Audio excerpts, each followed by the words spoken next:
Bueno, hoy vamos a trabajar, hoy iniciamos el eje 2, ¿no? O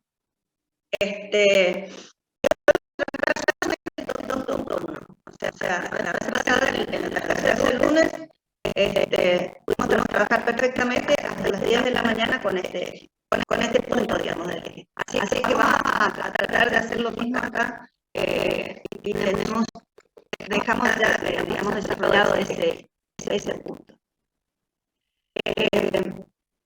En el eje 2, nosotros habíamos comentado, y ustedes la tienen en el programa. En el eje 2 nosotros vamos a profundizar todos aquellos contenidos que presentamos en el eje 1 y que tienen que ver con el psicoanálisis. Y hacemos un análisis de los aportes que hacen autores, digamos, a lo que nosotros denominamos arbitrariamente convencionales del psicoanálisis, que tienen como virtud que todavía sus aportes son totalmente válidos para hacer un diagnóstico, para hacer una lectura de las problemáticas adolescentes, etc. Y también hacemos una recopilación de aportes de investigaciones, de aportes teóricos de psicoanalistas más, digamos, contemporáneos, digamos, de alguna manera, para poder darle una visión más actual a algunas problemáticas, ¿no? Entonces, en este punto 2.1, básicamente vamos a retomar lo que presentamos sobre el duelo de identidad y vamos a profundizar según estos autores. Vamos a trabajar el texto de Grassi, vamos a trabajar Mujar y vamos a trabajar Macedo y Garbarino, que son los que están planteando. Terminamos la clase, yo les envío a sus correos estos tres textos para que ustedes ya puedan ir leyendo y teniendo la posibilidad de plantear dudas en la próxima clase, ¿no? Así que terminamos esta clase y yo ya les envío sus correos de materia. Bueno, vamos a ver entonces qué cosas reúne, ¿no es cierto?, todos estos teóricos del psicoanálisis, qué cosas reúne, qué cosas tienen en común, y de qué manera expresan el núcleo de la problemática de las adolescencias. Casi todos coinciden en que es un periodo de crisis, casi todos coinciden en que esa crisis tiene que ver con dos cuestiones muy fuertes en cuanto a su presentación y muy categóricas en que sí o sí tienen que ver con este ciclo vital, ¿no? Que es el tema de las pérdidas y de los duelos. Hay una línea que atraviesa fundamentalmente el psicoanálisis, que es considerar a la adolescencia, fundamentalmente a la pubertad, como un momento de metamorfosis, de transformación profunda, que lleva también a muchos autores, entre quienes está François Dolto, que tiene textos muy interesantes sobre la adolescencia desde el psicoanálisis, que hablan de un segundo nacimiento, como, digamos, como aquello que expresa cabalmente lo que significa ser adolescente. Esto es lo que nosotros vamos a ver hoy, ¿no? Cómo están trabajados este tipo de conceptos de estos tres autores. Cuando nosotros hablamos de crisis ya en el eje 1, inclusive con Elsa Emanuele, hablábamos de que la crisis es necesaria para el proceso de desarrollo, es necesaria para el crecimiento, es necesaria para que los sujetos puedan transitar digamos, este camino entre la infancia y la edad adulta. Y veíamos ya en el eje 1, ¿no es cierto?, con Grassi y Córdoba, cuáles eran las ideas que ellos planteaban desde el psicoanálisis respecto de lo que es una crisis. Y que básicamente veíamos que se producía un proceso la crisis producía un proceso de desorganización necesario. ¿Desorganización de qué? En este caso, desorganización del mundo infantil, desorganización de la infancia y la niñez, desorganización de la identidad infantil. O sea, una desorganización que implicaba, ¿no es cierto?, una fuerza necesaria para que el sujeto realice los trabajos psíquicos imprescindibles para restablecer un orden nuevo que los autores llaman neoorganización. Acá hay que entender que la impronta, o sea, el sello distintivo del desorden es que el resultado es positivo.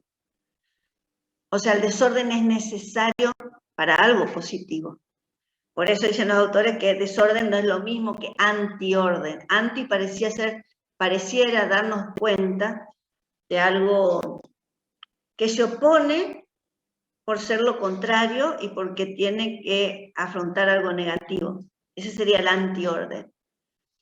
Acá el desorden, como lo dije en una clase anterior, el prefijo des implica una alteración del orden a efectos de realizar un trabajo psíquico que va a dar como resultado una nueva organización, y eso es lo positivo. Esa nueva organización o reorganización es lo positivo de este desorden.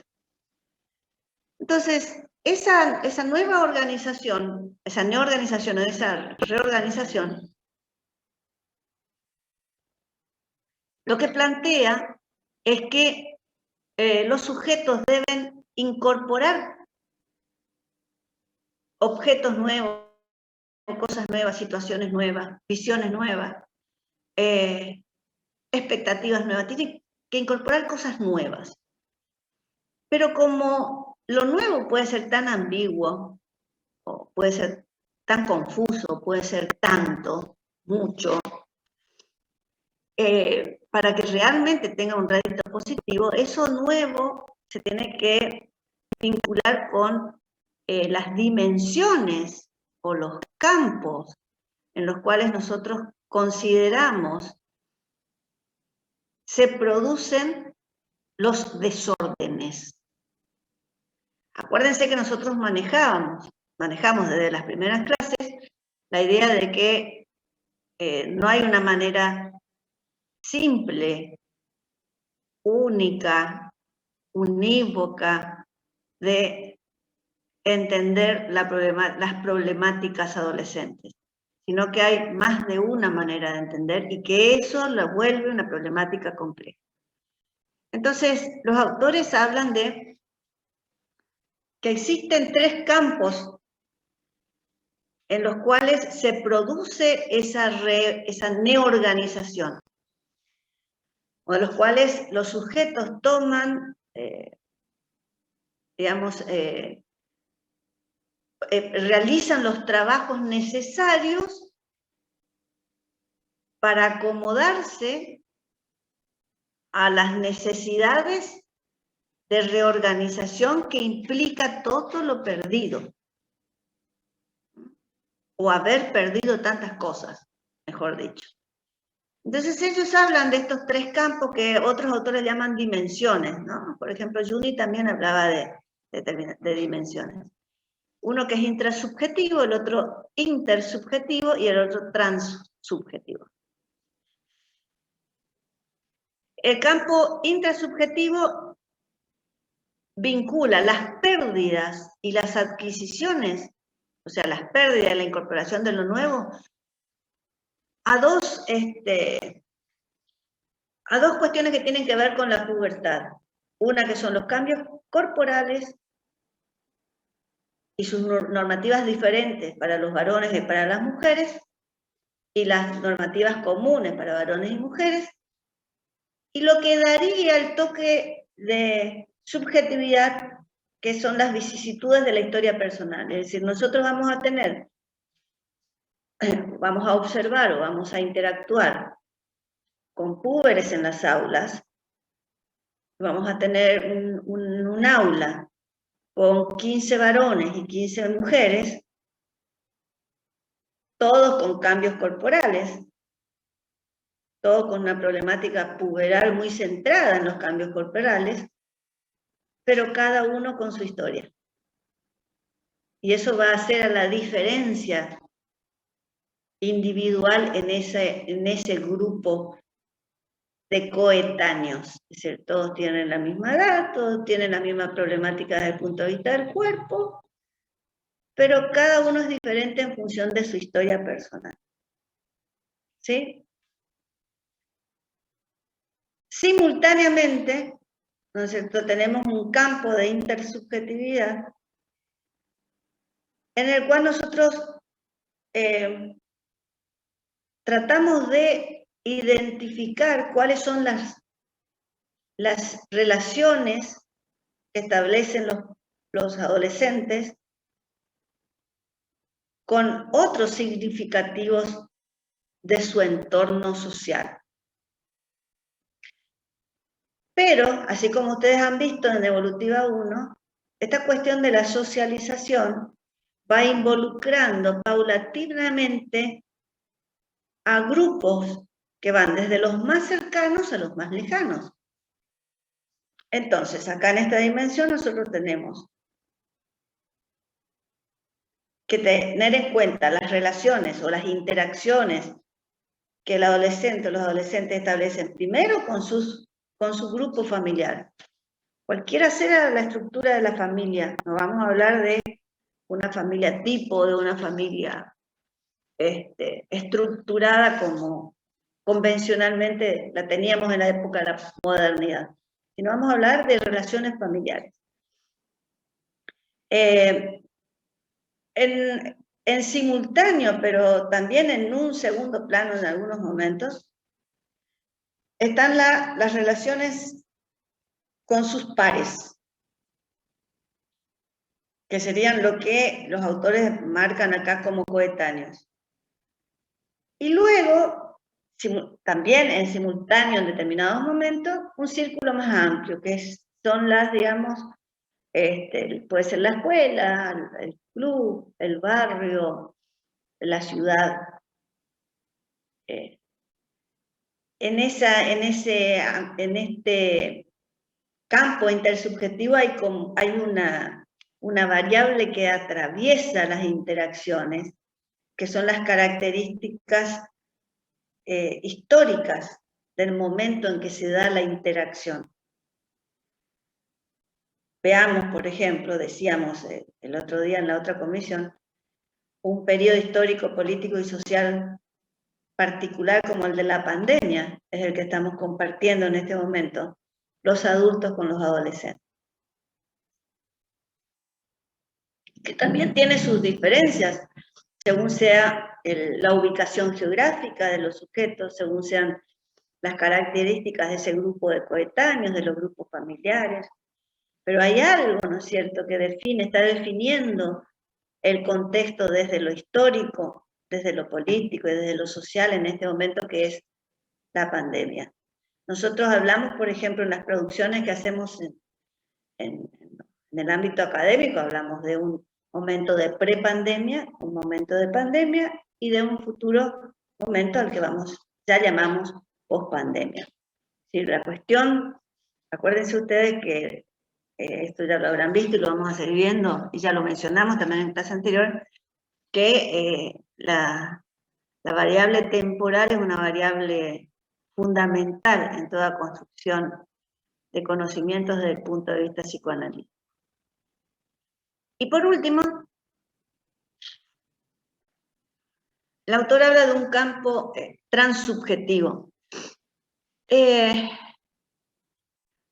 La transsubjetividad habla en realidad de una producción nueva, desde el punto de vista ideológica generacional, ¿sí? Es decir, nosotros vemos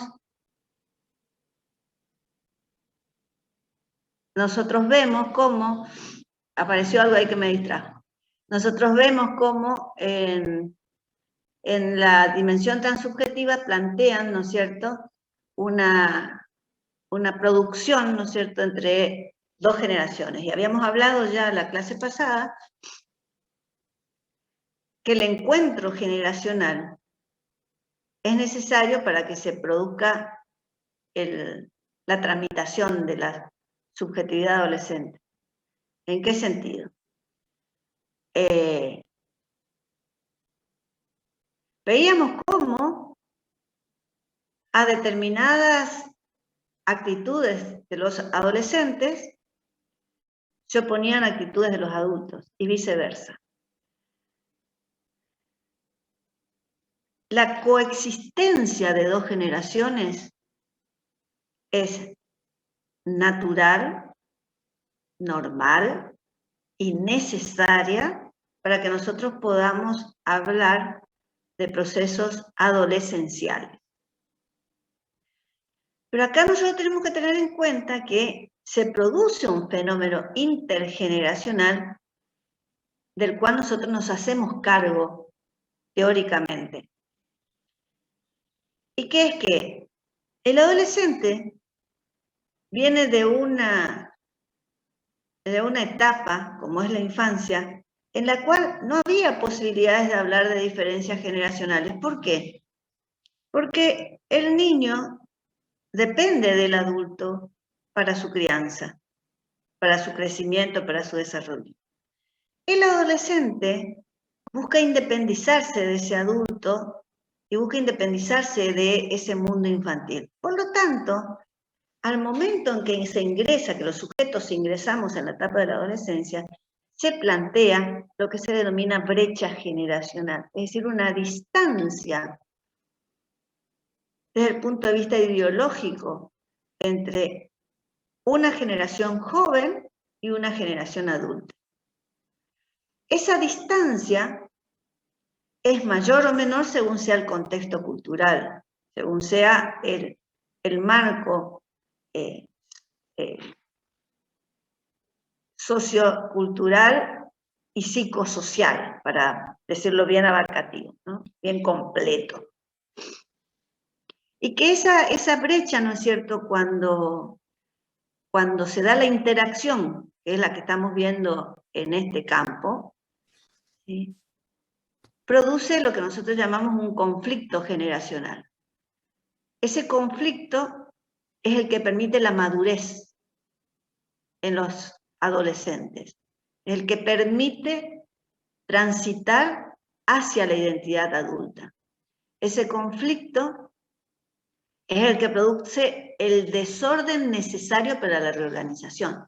Pero acá dice Graci, se produce un movimiento sumamente interesante que parece elemental, ¿no es cierto?, pero que es necesario verlo.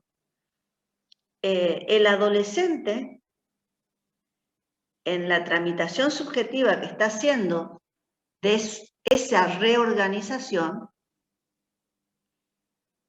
se está transformando en adulto, se va transformando en adulto. Es decir, va transitando esa distancia a la que nosotros llamamos brecha para ubicarse en la otra generación. Es decir, de manera activa, el sujeto lo que hace es pasar de la infancia a la adolescencia, de la adolescencia a la edad adulta. Es decir, hay un traspaso generacional, porque la generación adulta transmite, ¿no es cierto?, transmite valores, ideales, contenidos sociales, saberes a la generación joven. Pero a su vez esa generación joven, cuando se apropia de esos valores, imágenes, saberes, etc., ya va tomando posición en una generación adulta. Entonces, esa relación, ¿no es cierto?, que se da en esto que nosotros llamamos transubjetiva, hace que se produzca el desplazamiento del adolescente hacia la generación adulta y de la generación adulta hacia la generación de adultos mayores. O sea, hay un proceso de desplazamiento de los adultos hacia una edad avanzada, que algunos llaman vejez, otros llaman adultos mayores, desplazados, empujados y desplazados, ¿no es cierto?, por esa generación joven. Por eso es que los autores dicen que hay un movimiento, ¿no es cierto?, en esta relación intergeneracional que hace que los sujetos vayan avanzando de generación en generación. El adolescente va, en su conflicto generacional, lo que va realizando es acciones concretas. Por ejemplo, a ver, nosotros decíamos en clase pasada, ¿recuerdan? Que tiene que haber una construcción de conducta responsable, que es la que espera el mundo adulto, que esperan los adultos. Entonces, ese desplazamiento generacional del que yo estoy hablando ahora es el que hace que el adolescente se convierta de irresponsable, se convierta en responsable. Tiene que dejar de ser un sujeto tildado de irresponsable para comenzar a ser reconocido como un sujeto responsable. Allí hay diferencia, que ya hablamos la clase pasada, ¿no es cierto? ¿Responsable para qué? ¿Responsable en qué? Ahí nosotros tenemos mucha diferencia y cada vez más marcada. Decíamos en clases anteriores, el sujeto es responsable a los 16 años para elegir una autoridad que lo represente, pero no es responsable para armar una empresa comercial, no es responsable para formalizar una relación de pareja frente a la ley, necesita el permiso de los padres, etcétera. Esas diferenciaciones son características de cada grupo social. Bien. Entonces, acá vamos a usar una primera pregunta para poder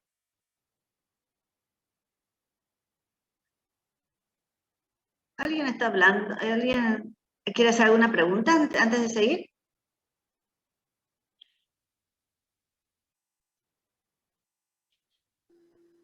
Bueno, profe. Me pareció que alguien quería hablar nada más. Bueno. Entonces, la primera pregunta que nosotros nos vamos a hacer para entrar en el desarrollo teórico de estos conceptos tiene que ver con esta pregunta, que es un ejercicio que yo considero muy útil cuando queremos rescatar conceptos de distintas teorías, pero que tienen que ver, digamos, con la misma problemática. Y la pregunta es, ¿de qué hablamos cuando hablamos de duelos en psicoanálisis? Nosotros vamos a profundizar una primera definición de duelo que ya dimos en el eje 1. Desde Lerner, desde Galvarino, en el eje 1. Vamos a decir que el duelo es un proceso que realiza el yo. O sea, cuando está involucrado el yo, siempre hablamos de que hay procesos conscientes y hay procesos inconscientes. Por lo tanto, el duelo es un proceso que tiene estos dos aspectos. Que se presenta siempre frente a la pérdida de un objeto. A ver,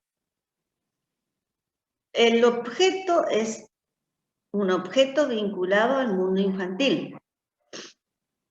O sea, siempre lo que se pierde en la adolescencia es algo que tiene que ver con el mundo infantil.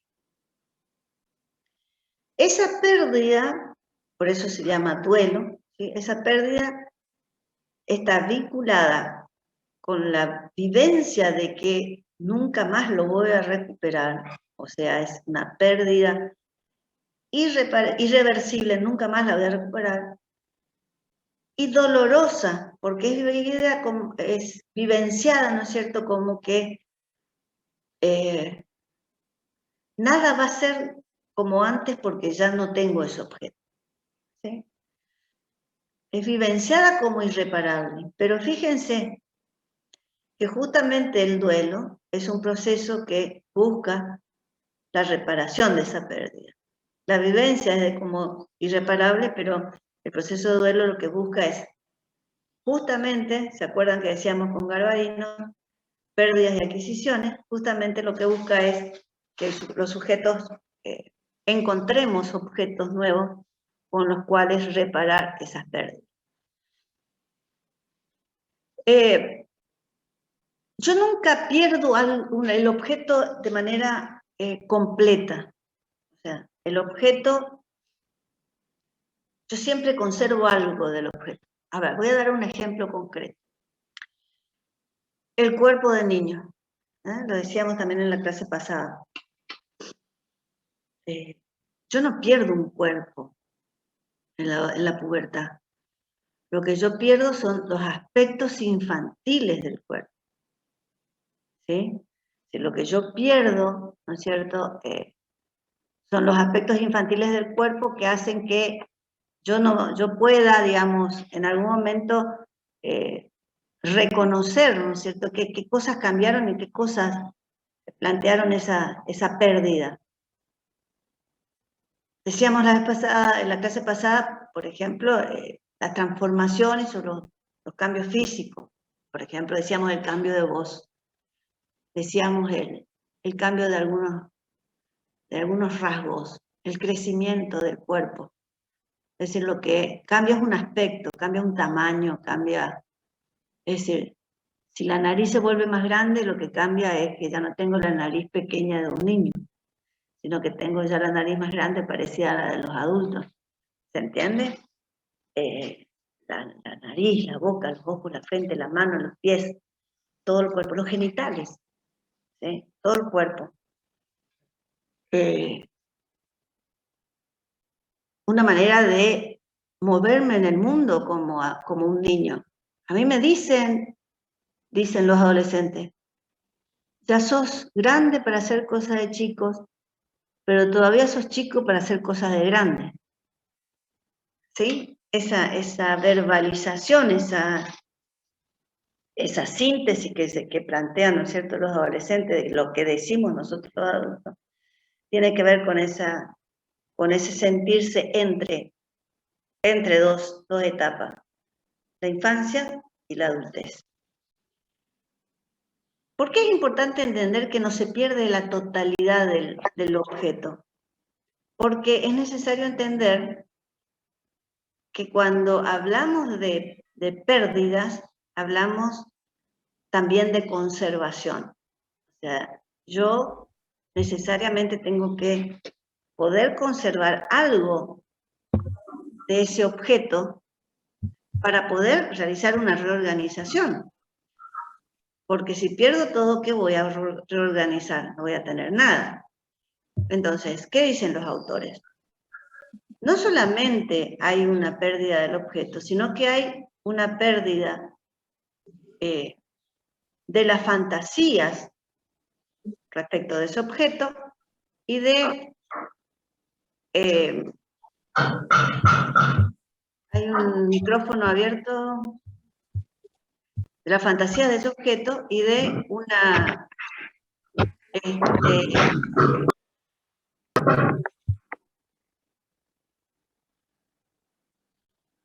ahí está. De la fantasía de ese objeto y de aspectos, ¿no es cierto?, del self que estaba vinculado a ese objeto. Entonces, la posibilidad de conservar algo, por ejemplo, yo no pierdo todo el cuerpo, o sea, no pierdo una estructura corporal, lo que pierdo son aspectos del cuerpo infantil. Lo que conservo es del cuerpo es lo que me permite a mí reorganizar y lograr una neorganización. ¿Sí? Fíjense, dice la diapositiva, algo se pierde, pero los referentes simbólicos de la identidad son resignificados. Yo no pierdo el nombre, pero posiblemente pierda el significado de cómo me llamaban cuando yo era niña. ¿Sí? Fíjense que lo decíamos en alguna clase, no sé si con esta comisión, que por allí hay situaciones en las que los adolescentes dicen, me siguen llamando, yo qué sé, Pablito, y ya soy Pablo. Porque si me dicen Pablito es como si fuera todavía el niño. O sea, el significado del nombre, el diminutivo, ese sujeto lo asocia con el ser chico, con el niño, y él ya no quiere seguir siendo niño, necesita resignificar el nombre, el apellido. Comienzan cuestionamientos respecto de la ubicación del sujeto en relación con los otros miembros de la familia.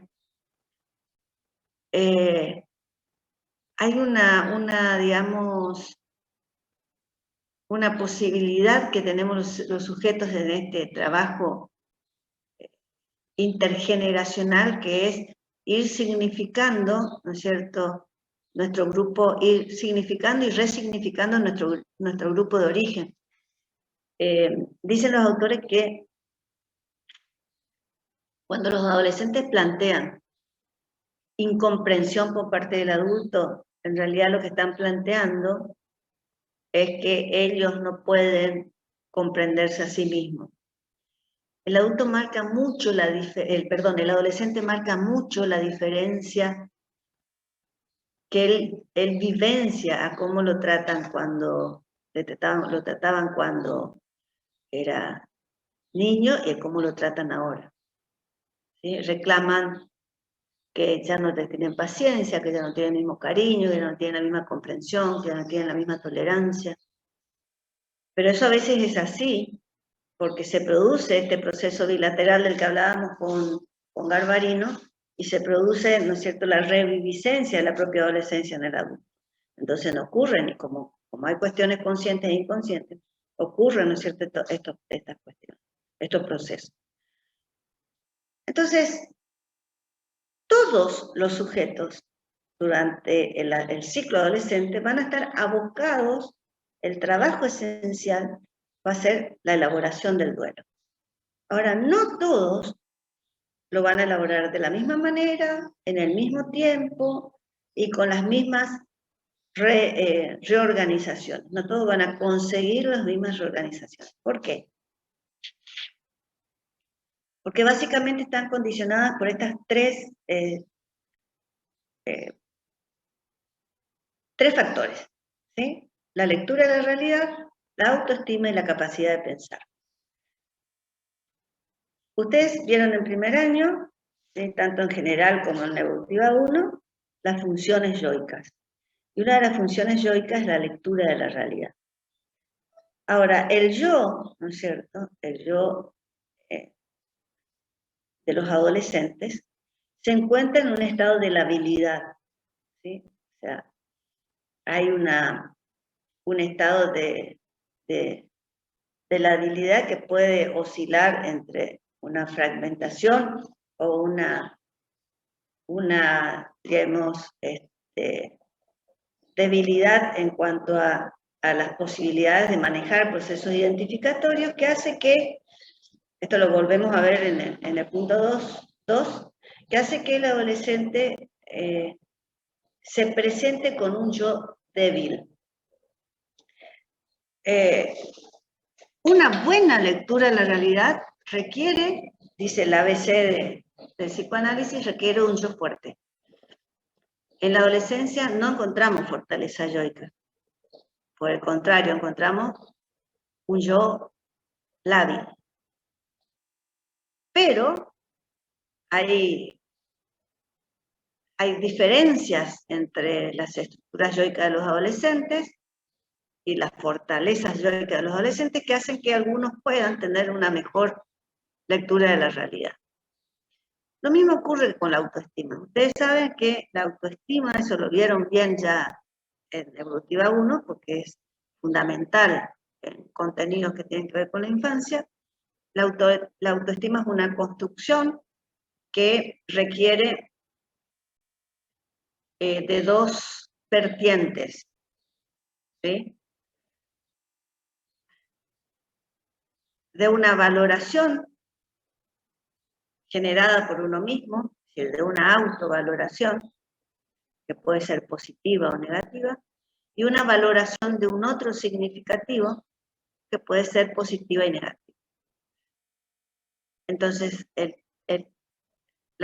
tipo de valoración que cada uno de los adolescentes construya en este entretiempo, ¿no es cierto?, entre la infancia y la edad adulta,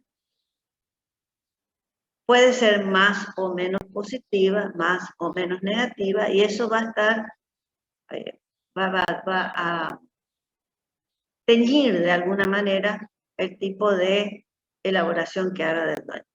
¿Por qué? Porque la autoestima hace que el sujeto se valore de una manera positiva para llevar adelante un trabajo que implica abandonar lo conocido y sentirse lo suficientemente fuerte como para abordar lo desconocido.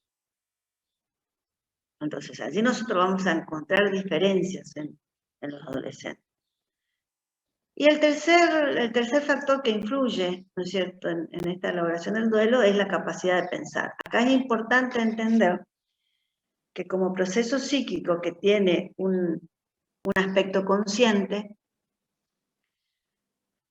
el tipo y las características de pensamiento de los adolescentes son un gran factor de ayuda para elaborar las pérdidas. A ver, en la infancia, el pensamiento del niño se caracteriza básicamente por ser un pensamiento que opera con objetos concretos y las representaciones de esos objetos concretos. Nosotros en el eje 3 vamos a ver, ¿no es cierto?, cuáles son las características del pensamiento del adolescente. Pero nosotros tenemos que decir acá, ahora ya, y lo dicen los autores también, que vamos a ver en este punto, la posibilidad de abstracción que tiene el adolescente, la capacidad de pensar en ideas, de pensar en cosas abstractas, le permiten o le ayudan a elaborar los distintos duelos que tiene que elaborar en la adolescencia. ¿Por qué esto? Porque en principio el pensar de manera abstracta implica que yo pueda reconstruir mi historia.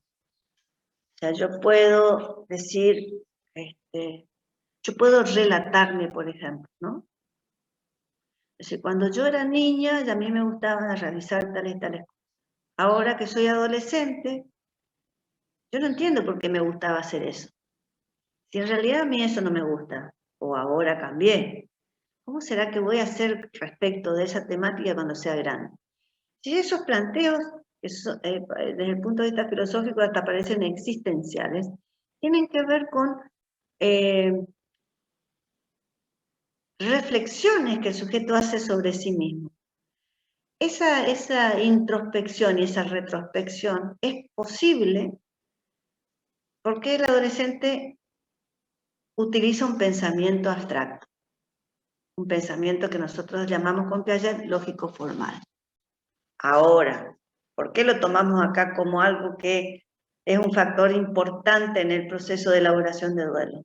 Porque no todos los adolescentes acceden al pensamiento lógico-formal y porque no todos los adolescentes acceden al mismo tiempo al pensamiento lógico.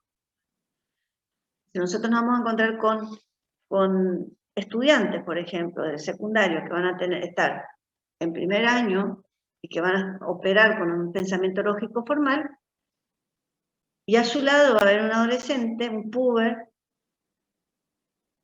que a lo mejor con 14 años todavía tiene un pensamiento operatorio lógico concreto, o sea que está usando esquemas de pensamiento que se corresponden con la infancia. Entonces, obviamente, las maneras de procesar las pérdidas va a ser diferente entre quienes tienen que manejarse con un nivel de representación y otros quienes que pueden manejarse con niveles más complejos de representación, como son los que tienen ya el pensamiento lógico formal.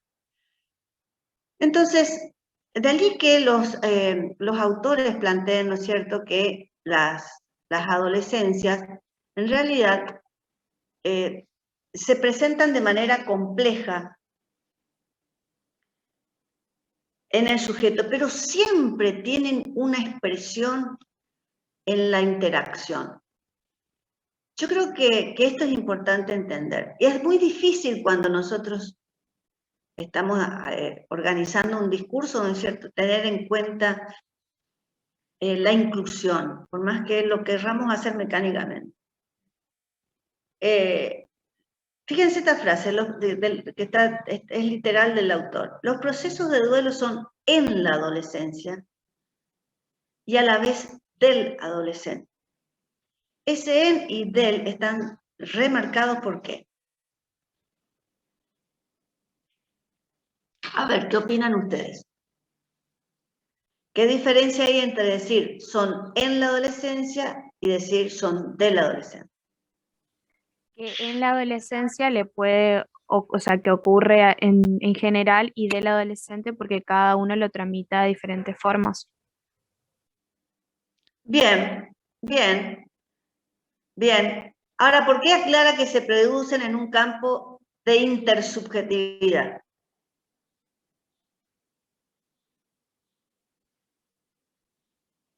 O sea, esa sería una primera respuesta, la que dio Agustina. Pero acá hay una aclaración. Se producen en un campo que es de intersubjetividad.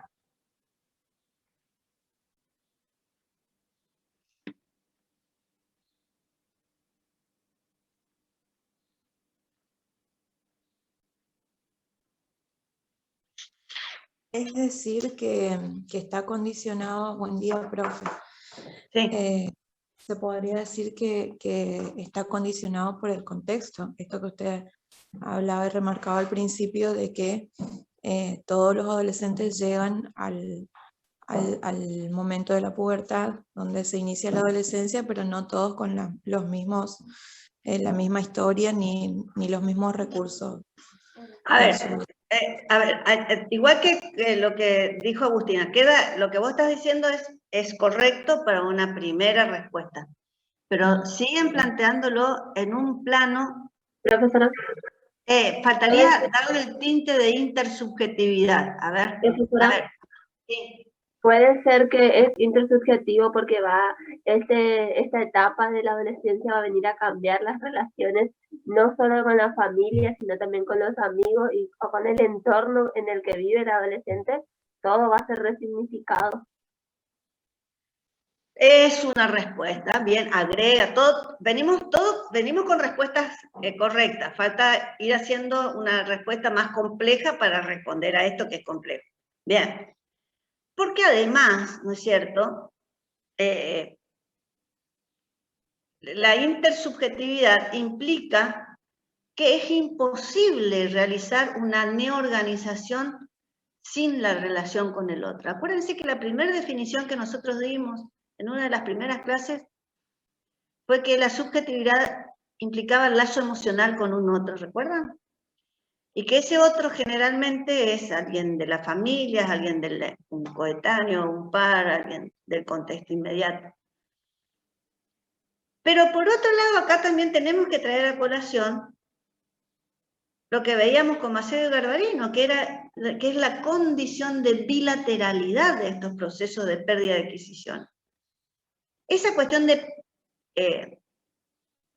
bilateralidad es lo que usando términos más actuales se llama intersubjetividad. ¿Sí? Digamos que en los tiempos de Macedo y Garbarino se llamaba bilateralidad, en los tiempos actuales llamamos intersubjetividad. ¿Sí? Pero que además, un segundito termino la idea, pero además, ¿por qué en y del? Porque esas dos palabras, esas palabras que enlazan ideas, en y del, ¿sí?, están hablando de cuestiones generacionales. Yo soy el adulto, vos sos el adolescente. Y el adolescente dice, yo tengo toda la vida por delante porque soy joven y vos ya no tenés tanto por delante porque sos viejo, por ejemplo. Entonces, en esas cuestiones de interacciones, lo que se va dando, ¿no es cierto?, es esta cuestión de diferentes posicionamientos generacionales, que hablan a su vez de esa cuestión del ordenamiento que yo decía hoy y de desplazamiento de una generación y de desplazamiento y transición de una generación a otra. Sí, alguien iba a hablar y yo no dejé en un principio. No, profe, era aportar nomás a eso. Igual usted ya lo explicó, así que re bien. Bueno, bien. Estamos entonces con esto, avancemos. Bueno.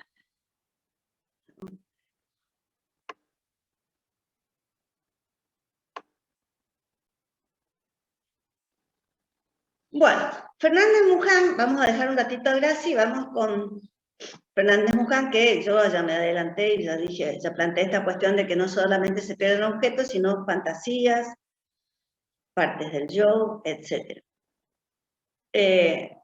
Digamos que esto es lo que manejan todos los autores desde el paradigma psicoanalítico. Dentro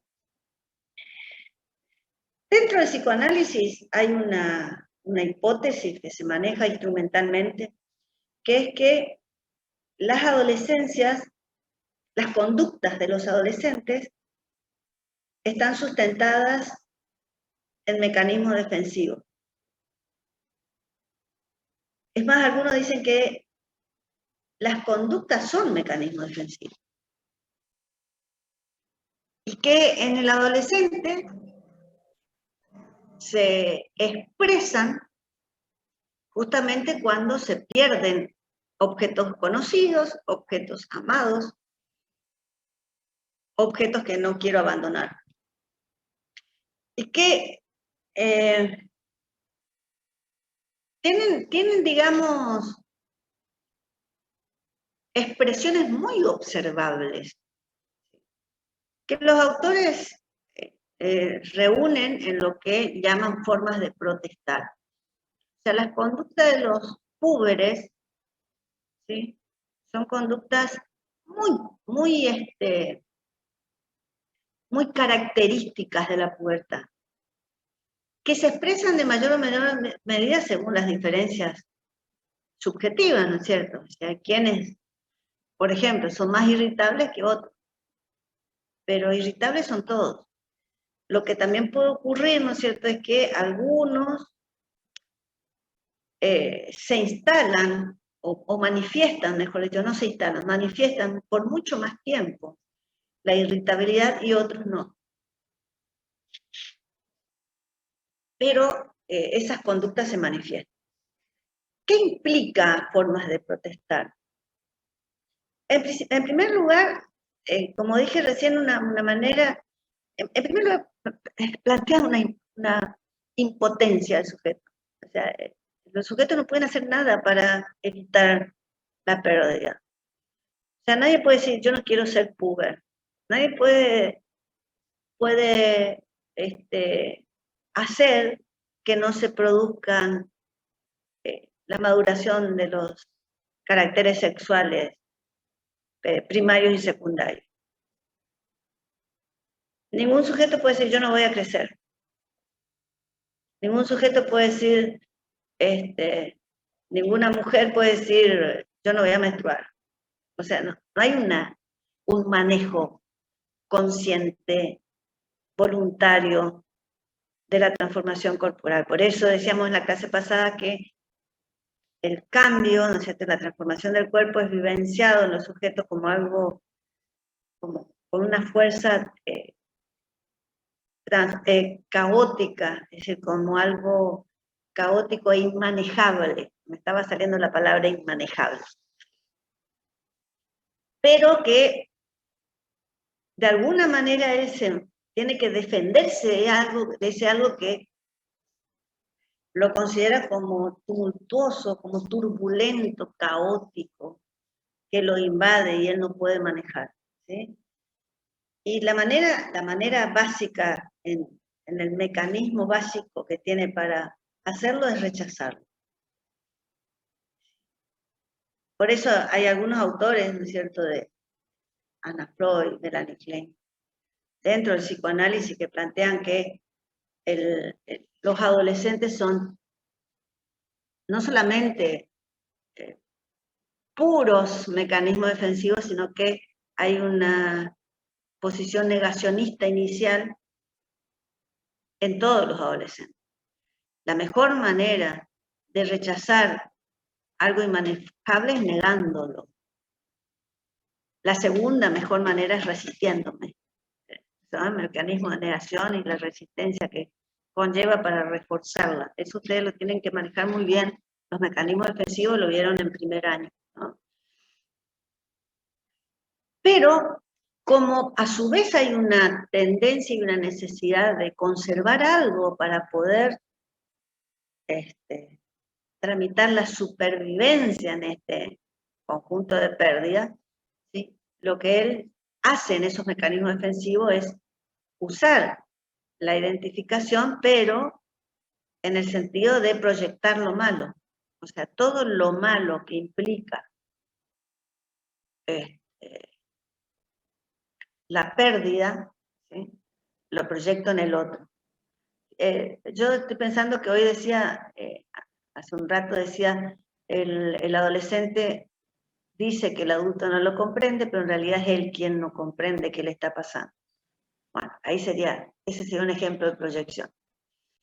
Vos no me entendés, antes me tratabas diferente. Vos cambiaste, dicen los púberes a los adultos. Vos cambiaste, mamá, vos cambiaste. Papá, vos cambiaste, ya no sos el de antes. En realidad, ¿quién cambió? Él cambió. Los adultos también cambiamos, pero el que está diciendo, lo dice proyectando eso. Pero necesita, ¿no es cierto?, sostener lo bueno de lo que tiene que abandonar para poder vivenciar la continuidad en el tiempo. Es decir, lo que retiene, lo bueno que retiene de la infancia, le va a permitir transitar y tramitar la adolescencia y lograr su identidad adulta. Por eso hay algunos autores que afirman, y a mi entender, con buenos argumentos, que en realidad la pérdida infantil, la pérdida del mundo infantil, nosotros la terminamos de elaborar recién en la edad adulta, porque durante toda la adolescencia estuvimos lidiando con esa pérdida y estuvimos viendo qué acepto perder del objeto y qué necesito retener. Entonces, durante toda la adolescencia nosotros tuvimos, o sea, nuestra tramitación requirió de esa dinámica para poder elaborar la identidad adulta. Por lo tanto, por ejemplo, Doctor dice, o sea, en realidad, cuando el adolescente dice que ya no es más niño, en realidad él, ese sentimiento lo termina de estructurar recién cuando es adulto. Recién ahí se produce, porque hay una cuestión básica acá, ¿no? Que es que si el nacimiento, ¿no es cierto?, es el primer sentido de independencia de los sujetos, la independencia de los padres, ¿sí?, sería el segundo nacimiento, según François Dolto, por ejemplo, que lo dije en la primera diapositiva, ¿verdad? Marcábamos como un segundo nacimiento. Entonces, la independencia de los padres infantiles que se logra cuando logro la identidad adulta, sería recién el desprendimiento del mundo infantil. Entonces, en el mientras tanto, como se dice ahora, ¿sí?, ¿qué es lo que le permite al adolescente tramitar lo más saludablemente posible estas pérdidas? Y lo que los autores llaman pensamiento mágico. Un pensamiento mágico que, a diferencia del pensamiento egocéntrico en el niño y artificialista en el niño, el pensamiento mágico en la adolescencia tiene la posibilidad de unir sobre un mismo objeto dos significaciones. Una significación que se vincula con aspectos concretos del objeto y una significación que se vincula con lo fantasiado respecto del objeto.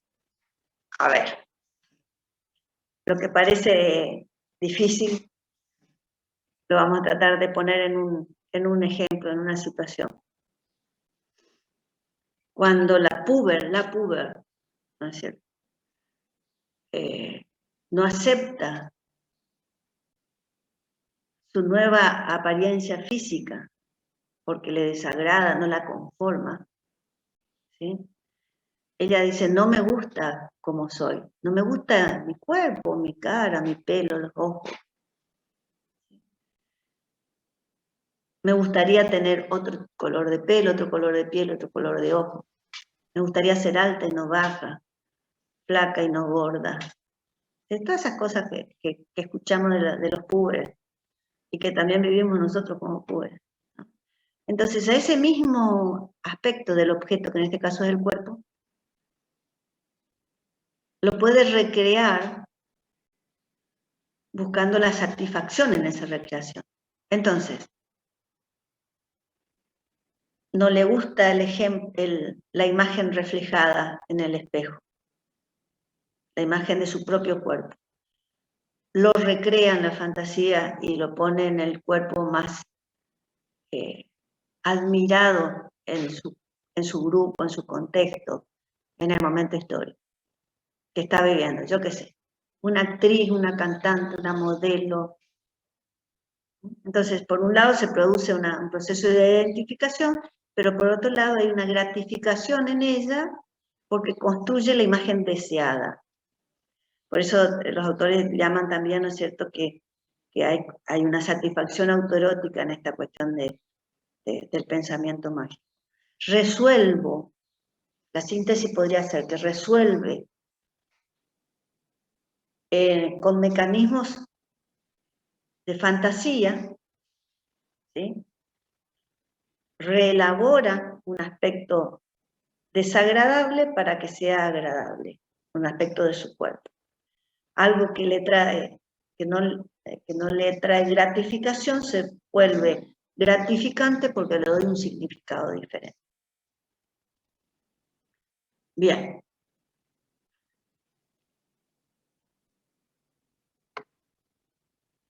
En la adolescencia media, a ver, veíamos qué pasaba en la pubertad. Entonces, en la pubertad se buscan todo el eje de la fuerza se centra en los cambios corporales y en las vicisitudes de la historia personal, decíamos hoy. Sería, digamos, la dimensión intrasubjetiva que veíamos con Gracie. En la adolescencia media, ¿qué es la adolescencia media? No vamos a hablar tanto de cuestiones cronológicas o de edades cronológicas. Vamos a decir que en la adolescencia media acceden los sujetos que han podido elaborar los duelos por el cuerpo infantil perdido. O sea, todo lo que tenga que ver con la pérdida del cuerpo infantil, o sea, con los cambios puberales.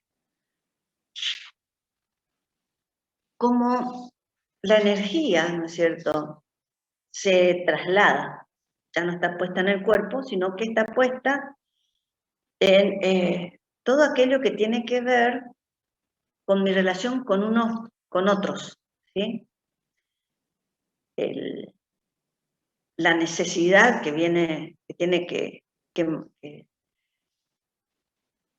está como eje en esta etapa de la adolescencia, ¿sí? Tiene que ver con poder transitar desde la endogamia a la exogamia. Tiene que ver con la resolución del conflicto edípico. O sea que el duelo que tiene que resolver el adolescente acá tiene que ver con la identidad sexual infantil y la identidad sexual que va a ser parte de su identidad adulta. Esto nosotros lo vamos a ver bien con Arminda Verasturi en la próxima clase, ¿no? Es el punto 2 el 2.2 de este eje. Lo que nosotros vamos a decir acá es que el duelo en la adolescencia media tiene que tiene como trabajo, ¿sí?, abandonar los vínculos infantiles que estaban condicionados por el conflicto edípico infantil y buscar nuevos objetos que van a ser las nuevas relaciones con los pares, con otros adultos significativos, etc. Es decir, todo aquello que le permita resolver y o elaborar el conflicto edípico reeditado a partir de la pubertad. Entonces, lo que se construye, dice Fernández Muján, es un yo grupal. Él necesita de sus pares para poder con quienes identificarse y con adultos que no sean parte de su conflicto edípico, con otros adultos significativos, para poder realizar procesos identificatorios que le permitan estructurar nuevos vínculos por fuera de lo que sería, digamos, el entorno padre-madre, ¿sí? Entonces, la identidad sexual va a ser el aspecto que va a ser lo que permita a los adolescentes transitar de la endogamia a la exogamia, ¿sí? O sea, cuando nosotros hablamos al final de la adolescencia, lo dijimos en la primera charla que tuvimos, en realidad no existen datos unívocos sobre cuándo termina la adolescencia. Por eso más bien vamos a centrarnos en cómo van transformándose y evolucionando los procesos de elaboración de duelo. Porque en el final de la adolescencia, lo que el sujeto necesita es construir esa conducta de responsabilidad que nosotros hablamos hoy al principio. Por lo tanto, si nosotros decimos que la responsabilidad es una valoración social, lo que él necesita es construir roles sociales que sean reconocidos por su responsabilidad. Entonces pasa de ser un niño dependiente a ser un adolescente irresponsable a ser un adulto responsable. Lo que pasa es que esa conducta de responsabilidad, o el ejercicio de la responsabilidad, se construye durante la adolescencia. ¿Sí? ¿Se dan cuenta? Es decir, el ejercicio de conductas responsables se dan durante la adolescencia, es decir, en esta etapa, al final de la adolescencia. O sea, lo responsable o no que somos de adultos tiene que ver con una construcción adolescente. ¿Sí? O sea, durante la adolescencia, ¿sí?, yo construyo este tipo de conducta. Y que tiene una relación, digamos, con roles sociales ampliados. Es decir, en la infancia, ¿sí?, los roles sociales están presentados y representados a través de los juegos infantiles. Presentados en la socialización primaria y secundaria, mamá, papá, hermanos, abuelos, tíos, primos, amigos, compañeros de la escuela, maestra, esos serían los roles sociales. Representados en la infancia como a través de los juegos de rol. En la adolescencia, ¿cómo van a estar presentados los roles sociales? El primer grupo en el cual él puede construir roles presentados y representados, ¿no es cierto?, tiene que ver con el grupo de pares, los coetáneos. Ese grupo de pares es el que permite, ¿no es cierto?, que, dicen algunos autores, es como un trampolín hacia los roles adultos. El grupo de pares como una transición, como un puente, dicen otros autores, usan esas figuras gráficas como un puente hacia las estructuras de los roles sociales.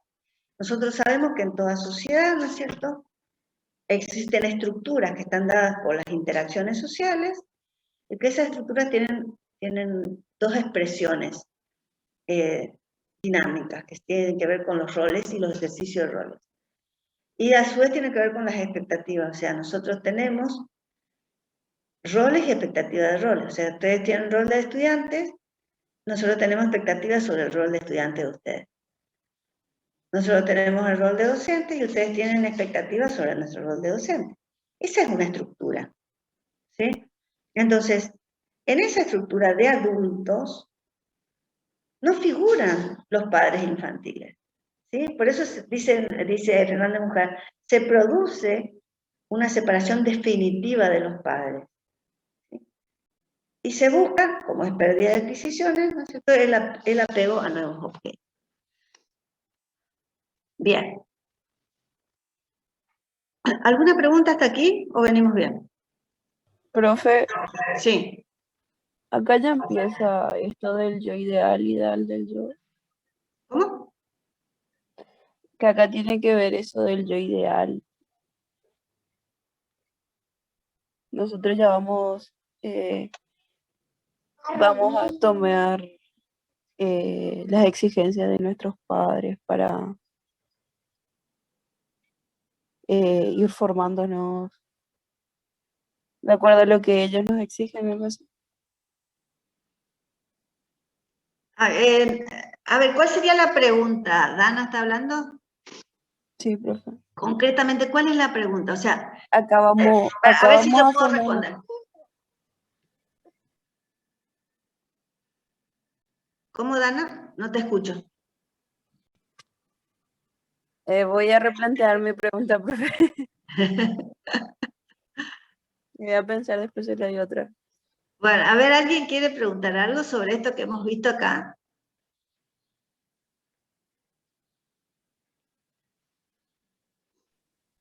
No, profe, ahora vamos bien, de mi parte. Bueno. Bueno, mientras Dana replantea su pregunta, avanzamos entonces.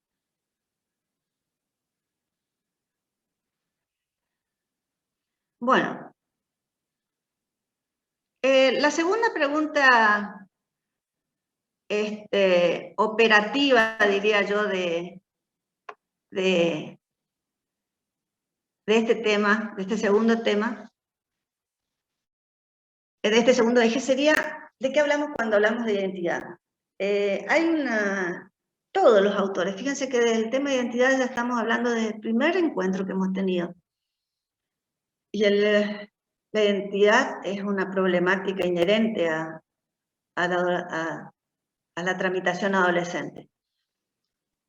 Y la identidad es un concepto que fue evolucionando hasta, digamos, vincularse con lo que hoy llamamos subjetividad. Y la identidad, nosotros dijimos que, es decir, porque es necesario en este momento vincularlo con el concepto de duelo. Esa sería la idea de este punto, ¿no? En primer lugar, vamos a retomar o recuperar el concepto que nosotros manejamos de identidad ya anteriormente con otros autores, que es un sentimiento.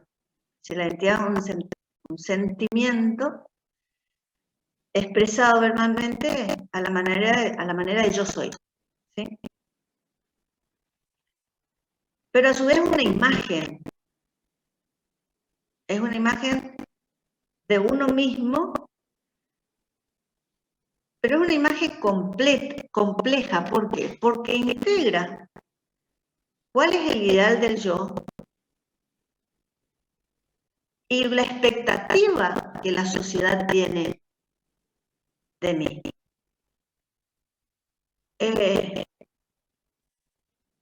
Nosotros eso podemos entender cuando analizamos, ¿no es cierto?, los planteos que hacen los adolescentes respecto de satisfacer o no las expectativas del adulto, o el adulto cuando el adolescente satisface o no sus expectativas.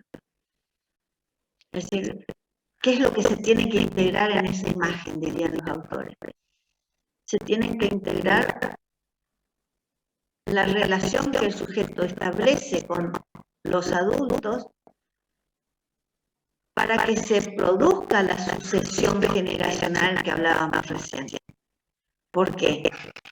Porque esa imagen integradora, ¿sí?, sería, por ejemplo, yo hoy no sé qué quiero ser cuando sea grande, pero sí sé quién no quiero ser.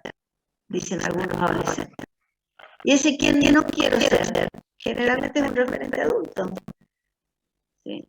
Y generalmente ese referente adulto tiene que ver con estructuras de ese campo de interacción, ¿no es cierto?, en el cual el sujeto está tramitando su adolescencia. Sería un sentimiento, ¿no es cierto?, que comienza a construirse en la infancia, se debe reorganizar en la adolescencia y se debe sostener en la adulta. Pero como es un sentimiento y está, digamos, en permanente movimiento de desorden, orden, de organización, es algo que determinadas situaciones, ¿no es cierto?, caracterizadas por nosotros podemos decir crisis en el devenir humano, ponen en juego, digamos, permanentemente. O sea, el sentimiento de identidad no es que se construye finalizar la adolescencia y nunca más cambia, ¿no? Cambia con los avatares del devenir humano, siendo adulto mayor, estando en la vejez, ¿sí? Entonces, lo importante acá es entender que tanto ese sentimiento como ese alma creadora están sostenidas, ¿sí?, por otros sentimientos, ¿no es cierto?, que se sintetizan en frases cotidianas y que tienen como eje la palabra yo, ¿sí?, y que tienen como eje la posibilidad que tenemos los sujetos de realizar una educación consciente, voluntaria, de nuestra infancia, de nuestra adolescencia, de nuestra adultez y proyectarnos, ¿sí?, a una etapa posterior, futura. Porque en esa hay un hilo conductor en esa posibilidad que tenemos, y que es la que se denomina proyecto, digamos, por leernos nosotros. Y que es esa digamos, posibilidad de poder nosotros reconocernos como únicos, ¿sí?, integrados, a pesar de los cambios y a pesar de las transformaciones y a lo largo del tiempo. ¿Sí? Cuando el niño, esto ustedes lo vieron con la parte del espejo de la carne en evolutiva 1, cuando el niño, el bebé se enfrenta al espejo, hay un proceso físico que tiene que desarrollar para poder reconocerse como una unidad. ¿Sí? O sea, pasa de percibir las partes del cuerpo aisladas, ¿sí?, a percibir las partes del cuerpo como una unidad. Eso lo vieron en el evolutiva 1. Lo mismo pasa en el adolescente. Decíamos nosotros con los autores del eje 1. Hay una primera reacción del lado del cuerpo frente al eje, que es decir, ¿ese soy yo? ¿Por qué? Porque su cuerpo, aspectos de su cuerpo han cambiado, decíamos hoy.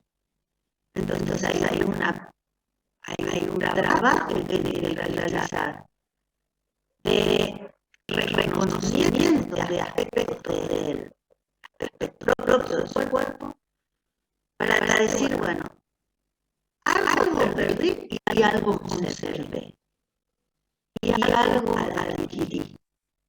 Entonces, eso es lo que le da al sujeto la posibilidad de integrar distintos aspectos de su ser en una sola imagen. ¿Sí?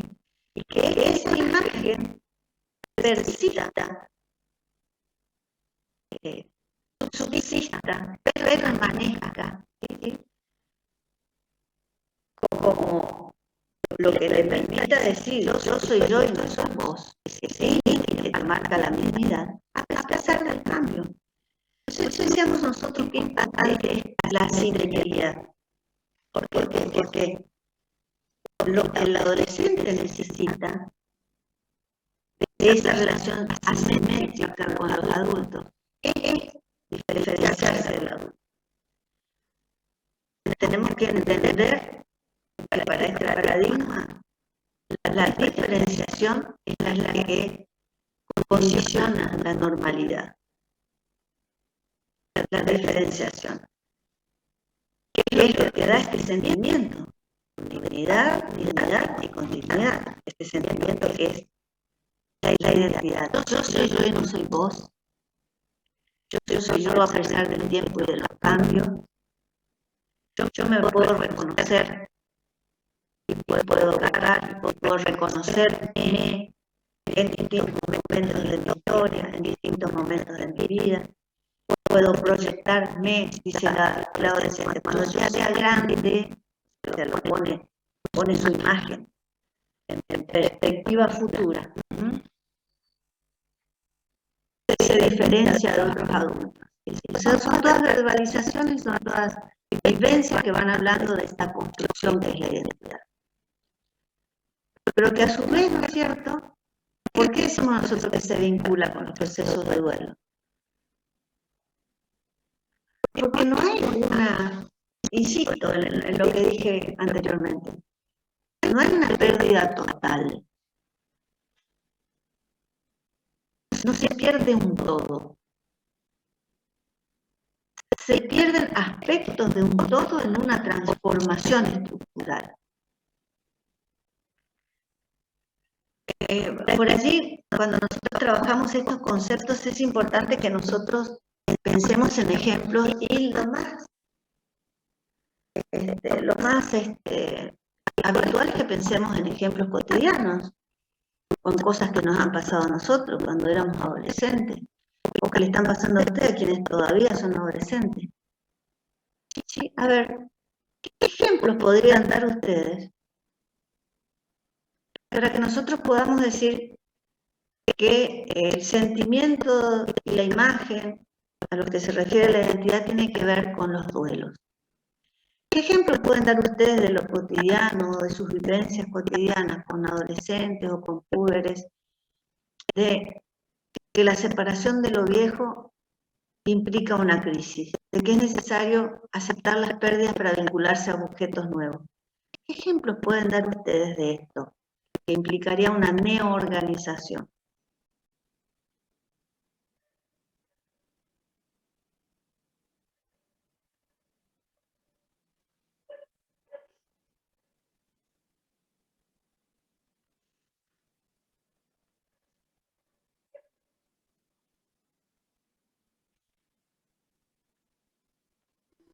Profesora, Sí. Sí. yo, por ejemplo, tengo una hija, tiene 11 años y la reidentifico con todo lo que venimos dando hasta ahora. La redescubro, porque en relación a lo anterior, por ejemplo, cuando iban desarrollándose sus senos, ella en un principio inclusive se le preguntó al médico porque se incomodaba mucho. Sentía que uno era más grande que el otro. Y eso le provocaba, obviamente, llevar a ocultarla, a ocultarlo su desarrollo. Hasta que, bueno, el médico le explicó y todo eso. Y ella hoy en día, por ejemplo, en ese aspecto, aceptó o se reconoce y ya los muestra más. Ya usa ropa más ajustada, cosa que antes en un principio no hacía. Y bueno, también ella, por ejemplo, tiene rulos, no quiere saber nada de sus rulos, ella quiere pelo lacio, se dibuja como pelo lacio, se imagina como su artista, qué sé yo, que tiene pelo lacio y se identifica con eso. Yo la veo mucho en todos estos temas que estamos desarrollando. Bien, lo que dice Natalia, yo creo que viene como situación a ejemplificar lo que decimos nosotros de aspectos del cuerpo, ¿sí? Porque Natalia mencionó dos aspectos del cuerpo: los senos, el crecimiento de los senos, y el tema del tipo de pelo. No es todo el cuerpo. Igual, no es profesora, todo el cuerpo. profesora, ¿Cómo? Sí. para mí es algo normal el querer lo que no tenemos. Por ejemplo, la chica que tiene rulo siempre va a querer tener pelo lacio, y la que tiene lacio quiere tener rulo. La que es alta quiere ser bajita, y la que es bajita quiere ser alta. Es más que nada por ver a la otra persona que nos atraiga, ya sea, a mí, por ejemplo, si mi amiga es alta, me atrae que esa chica sea alta y yo quiero ser alta. En cambio a ella, capaz le atrae que yo sea más petiza y quiera ser petiza. O sea, para mí eso, porque como nosotros vemos la otra perspectiva y no nos vemos a nosotros así. A ver, lo que dice Anita, tendríamos que ubicarlo, ¿no es cierto? Así como lo hizo Natalia en principio, ubicó en la pubertad, ¿no es cierto? Lo que dice Anita tendríamos que ubicarlo, si acontece en la pubertad o acontece en la adolescencia media. Porque va a tener connotación diferente. Un segundito, porque va a tener connotación diferente, Anita. Por ejemplo, si acontece en la pubertad, va a tener que ver con aspectos concretos del cuerpo infantil perdido. Pero si acontece en la adolescencia media, va a tener que ver con la identidad sexual. ¿Me explico? ¿Sí? Y ahí también estamos hablando de integración. ¿Por qué? Porque la sexualidad, ¿no es cierto?, se corresponde en la adolescencia con un proceso de desarrollo sexual que llamamos genitalidad. Entonces no va a ser lo mismo el significado del cuerpo para un puber, para un adolescente de adolescencia media y para un adolescente tardía o final. Entonces tratemos siempre de ubicarlo, ¿no es cierto?, en una etapa de la adolescencia, o pubertad, o adolescencia media, adolescencia alta o tardía o final, digamos. ¿Sí? Eso te estaría faltando en el ejemplo, Anita. Te lo digo para que lo piensen nada más. Sí, iba a hablar Fátima. Sí, profesora, yo quería decir algo también acerca de lo que decía la compañera de su hija, que es algo que se da en la adolescencia cuando nosotros comenzamos a cambiar nuestro cuerpo. Yo recuerdo que también me pasaba esto que contaba la compañera, que sí, que al comienzo, cuando comienzan a crecer los pechos, sí tenemos, que es parte del duelo, esto de que primero no lo queremos ver, después de la negación que queremos esconder, y a medida que pasa el tiempo lo vamos aceptando y vamos demostrando y cambiando nuestra forma de vestir y todo. Bien. Y eso es lo que se da en la pubertad. Después Bien. comienzan otros cambios, Claro, como por ejemplo... Sí, no, te escucho, disculpa. Sí, como por ejemplo, después comienzan a cambiar el rol de los padres, el rol de los amigos, es otra la forma de vincularnos. Y en la adolescencia final, más o menos en la que estamos nosotros, la mayoría serían, es en un proyecto, la búsqueda de un proyecto, la realización, como la de una carrera, la que estamos haciendo en este momento. Bien, está bien eso que está diciendo Fátima. Lo que también tenemos que pensar nosotros es, bueno, eso lo vamos a ver bien en la clase que viene cuando veamos a Arminda Verasturi, cuáles son las etapas, los momentos en los procesos de duelo. Eso lo vamos a ver en la clase que viene. Pero también tenemos que ver que no siempre se va a dar en todos con la misma intensidad y con la misma expresión, porque por allí, ¿no es cierto?, yo escucho que algunos dicen, sí, pero yo no me acuerdo que para mí haya sido tan intenso. dos cosas ahí. Una, acuérdense que son procesos conscientes e inconscientes. Acuérdense que están subyaciendo mecanismo defensivo. La otra cosa, somos todos diferentes. Somos todos diferentes. O sea, sabemos que en la pubertad se producen cambios a nivel corporal. ¿Cómo se producen? Va a depender de esos tres campos que nosotros estuvimos hablando permanentemente. Lo intersubjetivo, lo intersubjetivo y lo transcultural. Eso da a las diferencias en que se produce. Por eso nosotros siempre decimos, en realidad tenemos un curso, no sé si decir con púberes o lleno de púberes. Un primer año con púberes o lleno de púberes. O decir las dos cosas. ¿Se entiende? Sí, ¿quién iba a hablar? Profesora, Sí. yo quería hacer una pregunta. Esto que decía la compañera de su hija, que en algún momento yo creo que la mayoría de las mujeres pasamos por esta etapa, puede ser que tenga que ver con lo que se hablaba antes del cuerpo infantil y ya cuando pasamos a una etapa mayor, digamos, a la adolescencia sería el cuerpo sexuado. Tiene que ver con las dos cosas. Por eso decía hoy, es el ejemplo que dio la compañera de ustedes, viene como anillo al dedo en el sentido de que al hablar de los senos está hablando de un aspecto. Respecto del cuerpo sexuado, obviamente en la adolescencia, como estamos en una etapa genital, desde el punto de vista del desarrollo psicosexual de los sujetos, que también plantea el psicoanálisis, el tiempo es sexuado, pero desde lo genital, o sea, desde esta etapa. ¿Por qué?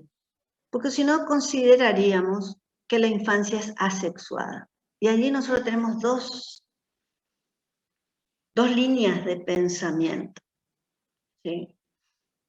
Si nosotros vemos las etapas del desarrollo psicosexual, vamos a entender que no hay una infancia asexuada, hay una infancia pregenital, que no quiere decir que sea asexuada. Lo que pasa es que cuando se produce, ¿no es cierto? A ver, estamos hablando del desarrollo de los senos. ¿Cuál es la función del desarrollo de los senos? Hasta ahora dijeron de seducción. ¿Cuál es la otra función del desarrollo de los senos? ¿Por qué se agrandan los senos? La alimentación. ¿Cómo se llama eso concretamente? Ahí escucho mami, mami. ¿Cómo se llama eso concretamente? Acá estoy Porque justamente el con cuerpo se prepara para cuando va madurando, para la procreación. No es para la procreación, ¿para qué es? A ver, Para amamantar. A ver, ¿por qué crecen los senos? ¿Por qué crecen los senos? Más en las mujeres que en los varones. ¿Qué es lo que se desarrolla? A ver, escuchen por favor. Son las glándulas mamarias. Hay glándulas mamarias. Se desarrollan glándulas mamarias por una cuestión hormonal. En caso Por de lo los tanto, hombres, lo que se pretende es que la mama esté desarrollada para poder alimentar a la cría, ¿sí? O sea, amamantar, ¿sí? Entonces, no es procreación, es alimentación, es nutrición, por eso es que genera dependencia, porque eso no existía en la vida intrauterina, existía otra manera de alimentarse, que ¿cuál era?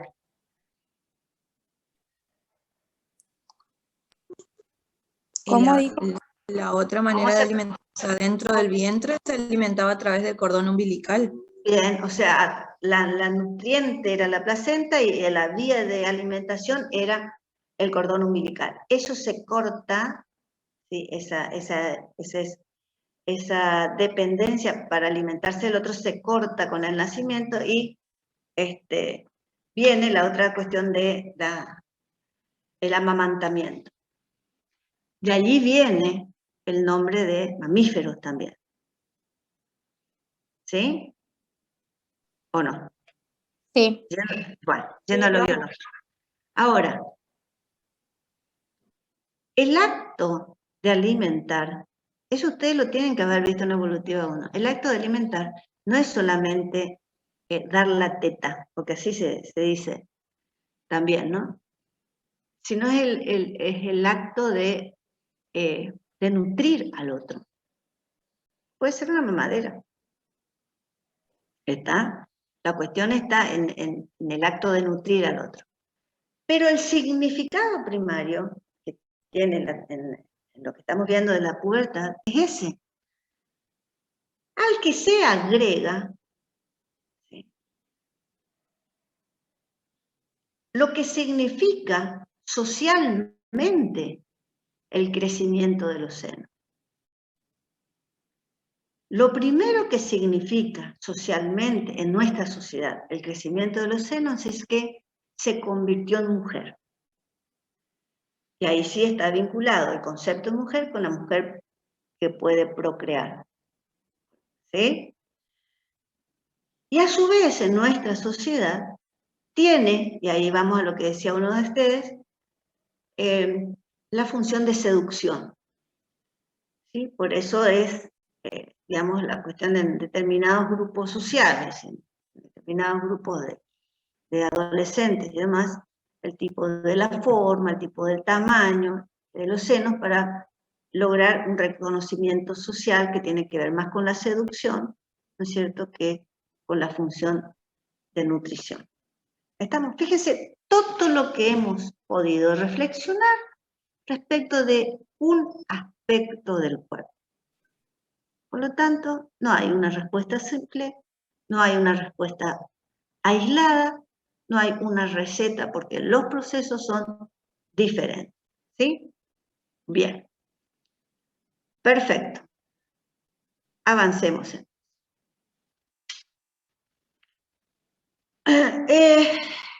Bueno, esto es un poco lo que estábamos viendo. A ver qué podemos aclarar de acá.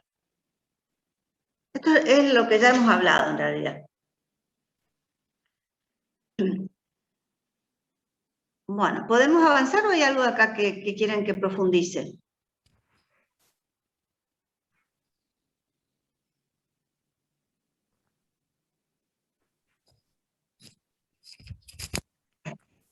¿Avanzamos? Bueno. Sí, profe.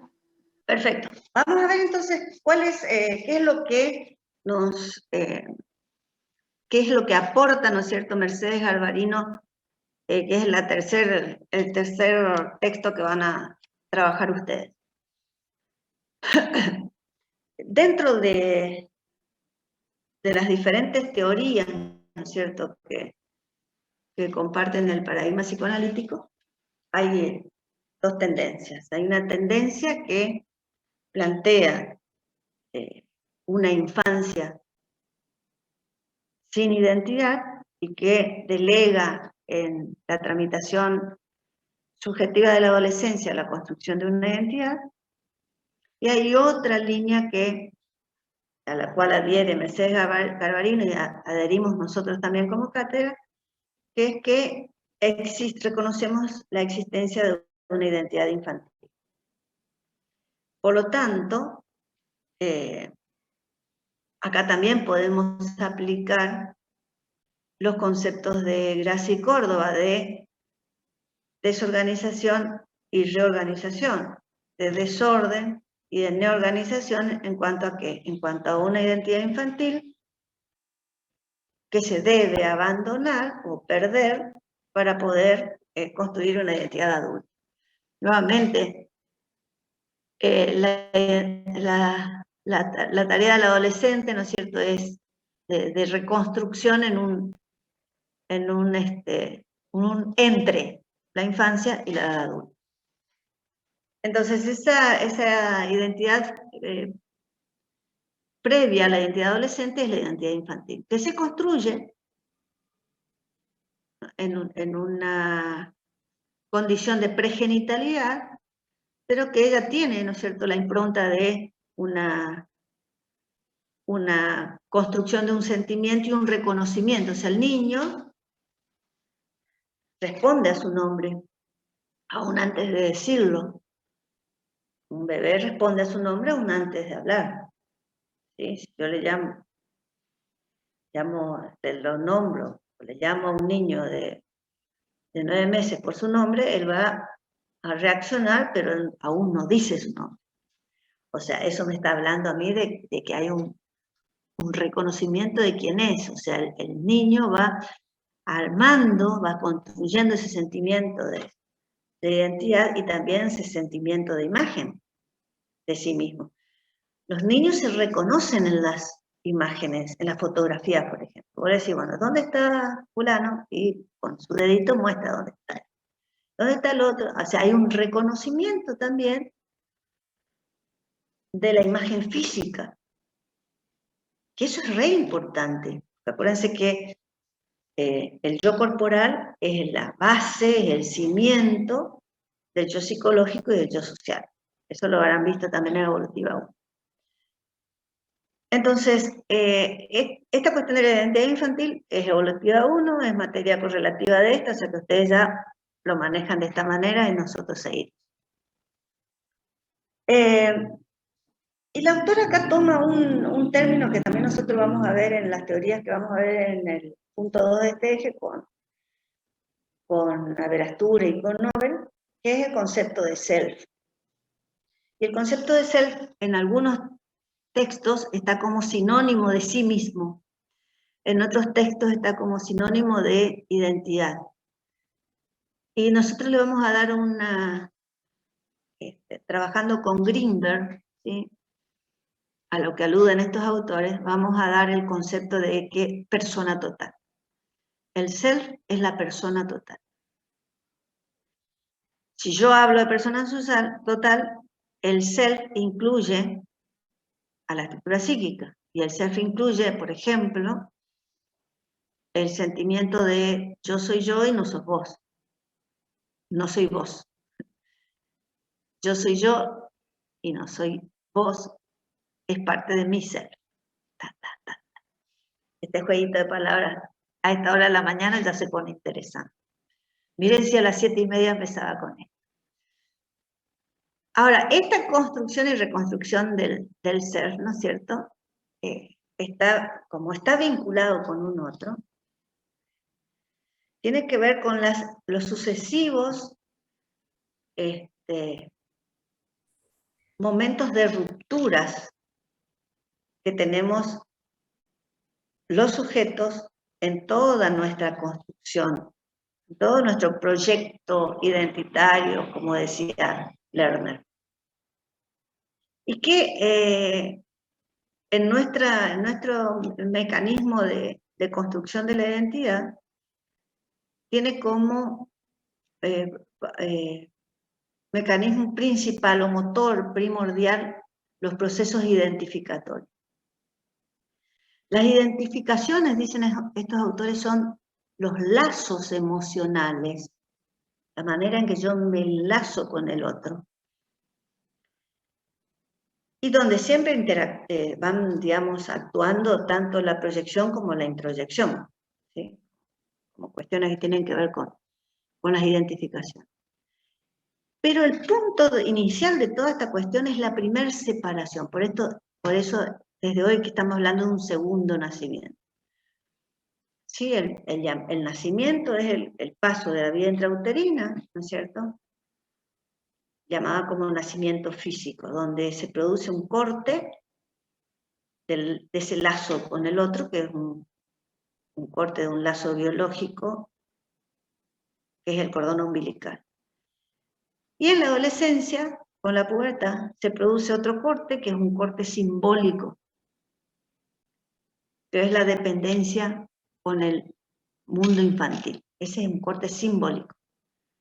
El desprendimiento, así como el nacimiento el desprendimiento era de la placenta que me nutría y me permitía vivir, y lo que corto es el cordón umbilical, en la pubertad es un corte simbólico y lo que yo corto, ¿no es cierto?, es la dependencia con los padres infantiles. ¿Se entiende esto? Entonces, no es una digamos, no es una... El mundo infantil, ¿no es cierto? Era el mundo conocido en el cual yo pude construir esa identidad infantil que ahora es considerada previa a la identidad adulta. ¿Sí? Pero hay una construcción del yo soy, de ese sentimiento de yo soy, que tiene un límite que es la mismidad y que es yo soy yo y no soy vos. ¿Sí? Y que permite que el sujeto pueda manejarse a partir de las imágenes que tiene de sí mismo y del reconocimiento de las diferencias. Por lo tanto, el nacimiento es el primer momento de independizarse. ¿Por qué? Porque la dependencia estaba a partir de la ligazón con el cordón umbilical, que es cortado y hay una separación. La independencia es separación. Y nosotros necesitamos separarnos de vínculos viejos, vinculados, relacionados con el mundo infantil, para construir vínculos nuevos relacionados con el mundo adulto. Entonces se va a producir, ¿no es cierto?, una necesaria separación de todos los vínculos construidos durante la infancia. Y de esa manera se va a reconstruir, ¿no es cierto?, el ser a partir de esas pérdidas. Las pérdidas permiten las construcciones, ¿sí? Bien. Nuevamente retoma esta autora lo que nosotros ya habíamos visto desde Fernández Luján, ¿no es cierto?, que el tema del yo corporal y el tema del esquema y la imagen. Vamos a recordar acá, o sea, a lo que ya vimos con Fernández Luján, vamos a recordar acá el concepto de esquema e imagen corporal para entender esto. El esquema corporal es la representación tridimensional del propio cuerpo. El esquema corporal se construye en la infancia a través de la integración de sensaciones respecto de movimientos, respecto de sensaciones corporales, ¿sí? El cansancio, el hambre, el sueño, el bienestar, ¿sí? El correr, el sentarse, el acostarse. Son todas cuestiones que tienen que ver con el esquema corporal. El vestirse, el desvestirse. Ahora, el cuerpo es una manera de estar en el mundo. O sea, el cuerpo usa un espacio físico en el mundo. Nosotros en este momento estamos teniendo un encuentro virtual, o sea, no tenemos un encuentro presencial. O sea, lo que nosotros estamos viendo, no todo, pero por lo menos ustedes están viendo una imagen mía. ¿Sí?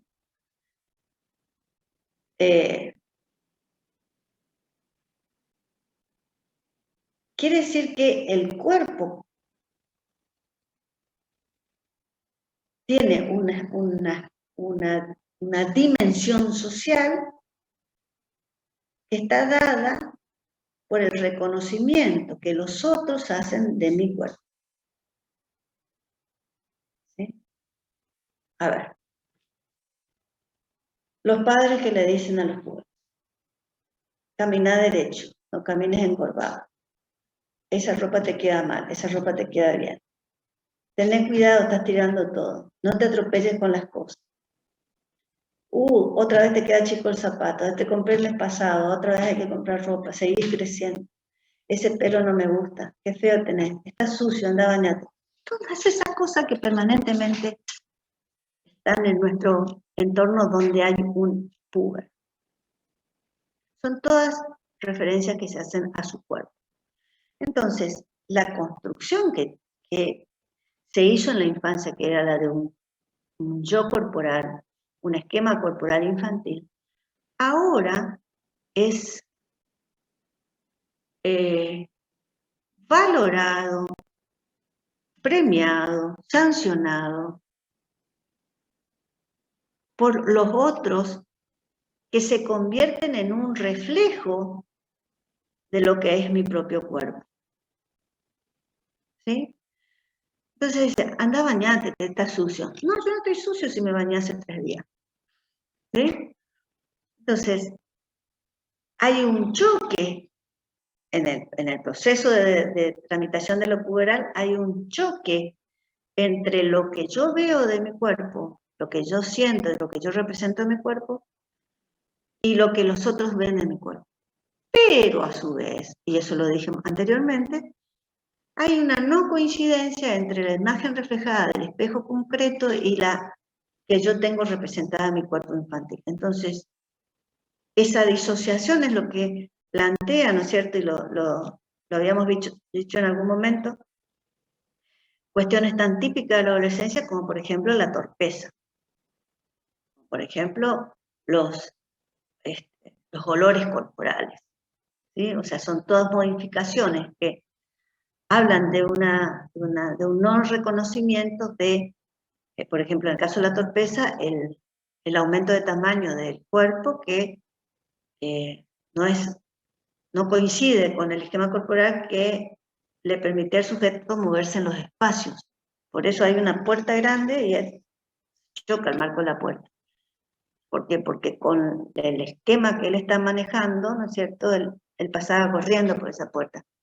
Pero ahora el cuerpo creció y quiere pasar corriendo y atropella todo. ¿Sí? O sea, la torpeza es una expresión de esa disociación cuerpo-mente. ¿Sí? Se tiene que modificar ese esquema viejo incorporando lo nuevo que sería todo el crecimiento corporal. ¿Sí? Bien. ¿Qué pasa entonces con el tema de, estamos hablando del yo psicológico, del yo corporal, y ahora tendríamos que plantear el yo social que se corresponde con qué campo de los que hablábamos con Graci? Bueno, a ver si no se durmieron preguntas. Ya vamos a terminar en serio. ¿Con qué campo?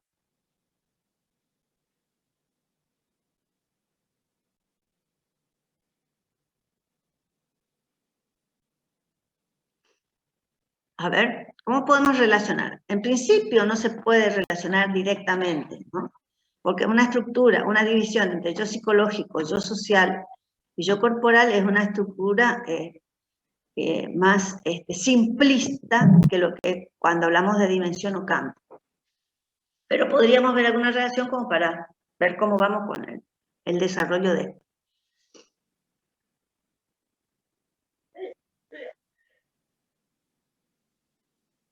Ya vamos a ir cerrando, por eso pregunto también para ver cómo, si se hace despertar. Sí. Puede ser con el campo de transsubjetivo, la producción de lo nuevo desde el punto de vista, digamos, de la sociedad. Para mí tiene que ver con lo intersubjetivo. Tiene más que ver con lo intersubjetivo, ¿por qué? Porque por las relaciones. Porque en lo intersubjetivo nosotros habíamos manejado la relación con la familia, con el grupo de coetáneos y con los otros sociales significativos. Porque lo transcultural tiene que ver, o lo transsubjetivo tiene que ver con lo generacional. Por eso podemos ver algunos aspectos en uno y algunos aspectos en otro. Pero, así como lo plantea Mercedes Garbarino, tiene que ver más con lo intersubjetivo. ¿Por qué? Yo decía hoy que una de las funciones de este proceso de crecimiento y de pérdida de adquisiciones es la separación. ¿Sí? Yo decía hoy cuando hablaban de esta cuestión del nacimiento. O sea, la separación de los vínculos infantiles, o sea, el corte de ese lazo con los vínculos infantiles, es necesario para lograr la identidad adulta. Pero ¿qué pasa? Yo voy a, esto lo vamos a ver con Mauricio Nova en la clase que viene. Yo voy a procurar una independencia de los padres durante toda mi adolescencia. Esa separación va a ser posible porque hubo una internalización. ¿Sí? Es decir, hay aspectos, a ver, lo voy a decir de otra manera, como lo dice Macedo también. Hay aspectos de los padres infantiles reales y concretos, ¿no es cierto?, que yo internalizo construyendo simbólicamente una imagen parental, una imago, como dicen algunos, que tiene factores conscientes, factores inconscientes y factores reparatorios. ¿Sí? Esto también lo van a ver bien en profe. La posibilidad que yo tengo de haber internalizado las figuras paternas es la que me permite a mí proyectarme o proyectar una relación con otros en las cuales haya una continuidad. A ver, que yo adulto, o que alguien adulto, haya, para llegar a la identidad adulta, haya tenido que separarse, independizarse de los padres infantiles, no le impide reconocerse con ellos en una continuidad. ¿Sí? ¿Por qué? Porque fueron internalizados. O sea, ya no necesita la presencia concreta, real, concreta, física, porque tiene internalizada su imagen y puede vincularse a partir de esas imágenes de una manera simbólica. Eso hace también, lo vamos a plantear desde los autores en el punto 2, de cómo se plantean las adolescencias, ¿no es cierto?, la separación de los padres. Bien, ¿alguna pregunta hasta aquí o vamos a ir terminando?